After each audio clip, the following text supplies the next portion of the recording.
మీతో నా మనసులో ఉన్న ఒక మాట షేర్ చేసుకోవాలనుకున్నాను.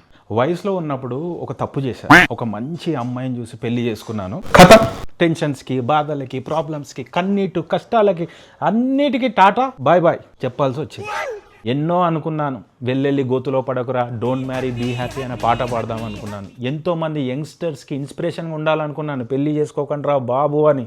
కానీ ఇగో ఇలా కాఫీలు, మర్యాదలు, పువ్వుల్లో పెట్టి చూసుకోవడాలు, నెత్తి మీద పెట్టుకోవడము, ఇంకేం చెప్తాం. ఇంత హ్యాపీ లైఫా నాకు కూడా ఉండదా?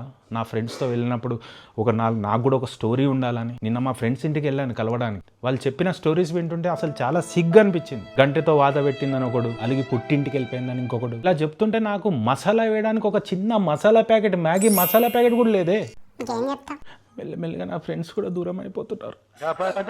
సరదాగా ఒక గొడవ పెట్టుకొని నలుగురికి చెప్పుదాము, గాసిప్ చేద్దాం అనుకుంటే లేనే లేదే. తలరాతే అంత. ఒక మగాడై ఉండి నాకు ఆ రైట్ లేదా? ఈ మెన్స్ రైట్స్ గురించి మాట్లాడే వాళ్ళందరూ ఎక్కడ ఏమైపోయారు? మిమ్మల్ని చూస్తుంటే నాకు కుళ్ళేస్తుంది. పొద్దంతా కష్టపడి అలసిపోయి ఇంటికి వస్తే గొడవ పెట్టుకోవడానికి ఉంటారా ఉండరా? ఎన్ని రోజులు పొట్ట మార్చుకొని నిద్రాలను మానేసి ఉండుంటారు. మరి నాకు అదృష్టం లేదా? ఒక రెడ్ క్రాసో, బ్లూ క్రాసో, ఏ ఆర్గనైజేషన్ లేదా? మమ్మల్ని ఎవరు పట్టించుకుంటారు? అరే వీడి భార్యకి నేర్పించాలి, కష్టాలు ఎలా పెట్టాలి, ఎట్లా టెన్షన్స్ ఎలా పెట్టాలి అని నేర్పించి ఎడ్యుకేట్ చేసే ఆర్గనైజేషనే లేదా? భద్రం బీ కేర్ఫుల్ బ్రదరు, భర్తగా మారకు బ్యాచిలర్ అని పాట పాడదాం అనుకున్నాను.